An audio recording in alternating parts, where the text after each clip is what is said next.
World Press Freedom Day is observed every year on May 3rd to spread awareness about the importance of the freedom of the press in providing information and reminding governments to respect the right to freedom of expression. 30 years after its proclamation, the day again raises the burning question in the minds of millions of people on whether the Nigerian press is truly free. Clever News Gloria attempts to find answers to this burning issue. World Press Freedom Day was proclaimed by the United Nations General Assembly in December 1993, following the recommendation of UNESCO's General Conference. Since then, 3rd May, the anniversary of the declaration of Windhoek, has been celebrated worldwide as World Press Freedom Day. In Nigeria, the issue of press freedom has been a topic on the front burner since her independence in 1960. The media space came under serious threat during the era of military rule in the country, as journalists were forced to set aside their watchdog functions or face the wrath of military authorities.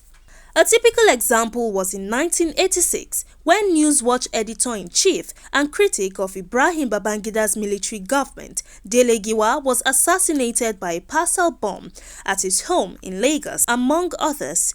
It continued until the return to civil rule in 1999, which many hoped would beam a ray of hope for Nigerian journalists. But 24 years after, the country still continues to record infringements to freedom of speech and expression.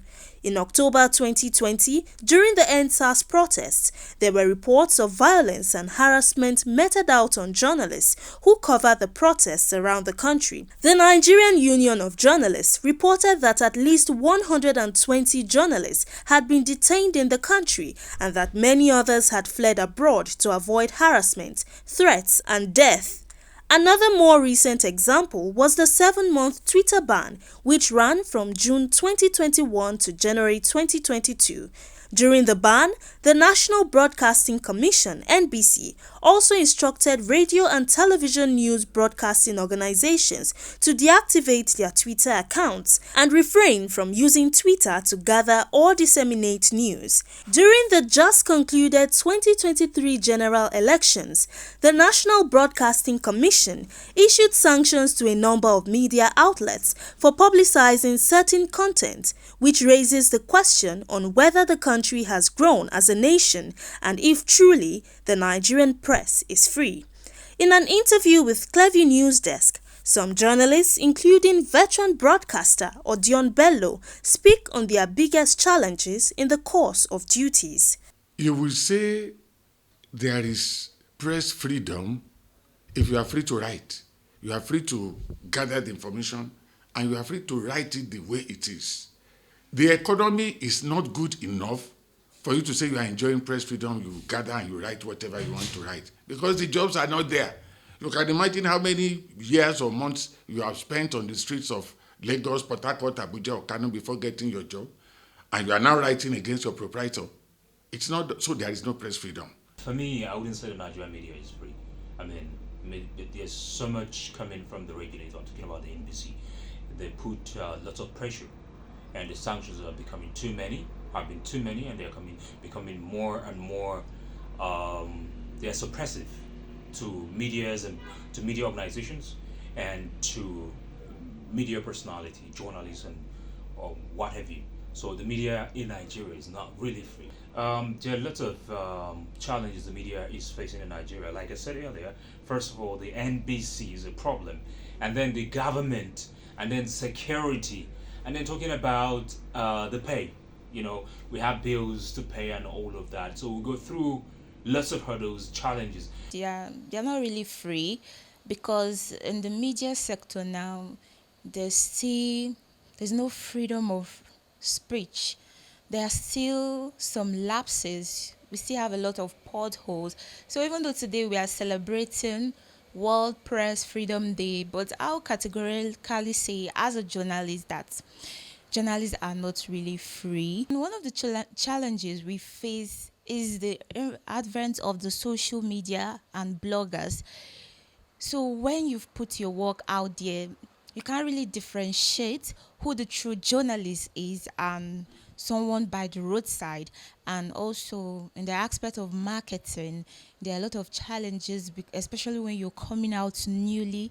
You have to do a lot of persuasion, you have to do a lot of talking to break even.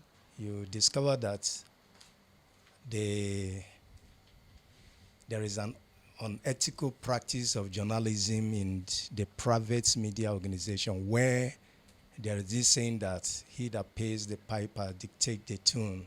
Some of the owners of these media organizations, they dictate what the reporter should put down on a script. Maybe you go out for an assignment, you cover an event, or you look at a story that you're trying to say, and then you come to the newsroom and the editor-in-chief will tell you, write the story this way. They say, no, sir, this is what I observe about it. They say, write it the way the owner of this place wants it. How then can we protect the rights of journalists and encourage freedom of expression in Nigeria? If you are the one that you think your conscience bothers you too much and you cannot write in favor of anybody because it's your proprietor, it's better you just look for another job. You will be dancing to the tune of your proprietor. They say, he who pays the piper dictates the tune. I can't be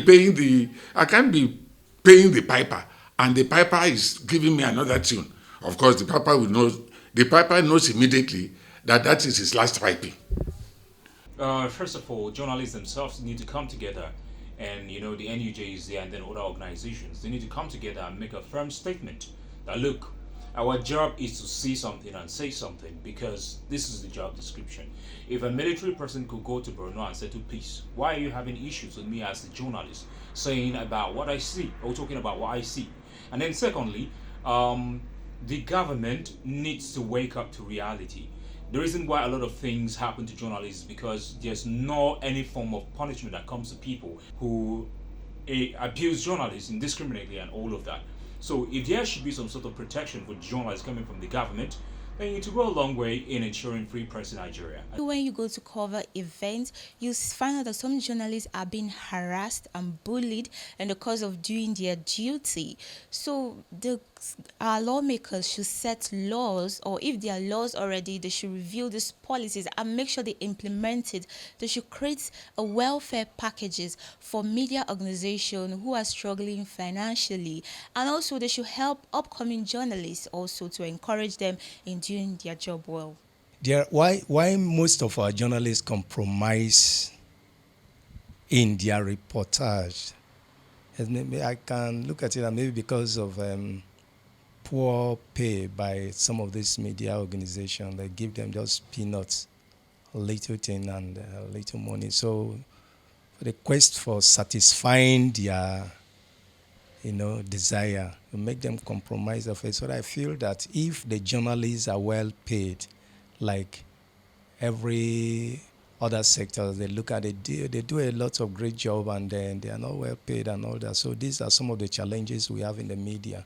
So if they are well paid, I think they will be able to say, no, I can't compromise my reporting. I will say it the way it is. Recently, Nigeria was ranked 129 out of 180 countries in the 2022 World Press Freedom Index compiled by Reporters Without Borders, a decline from 120 and 115 in 2021 and 2020 respectively.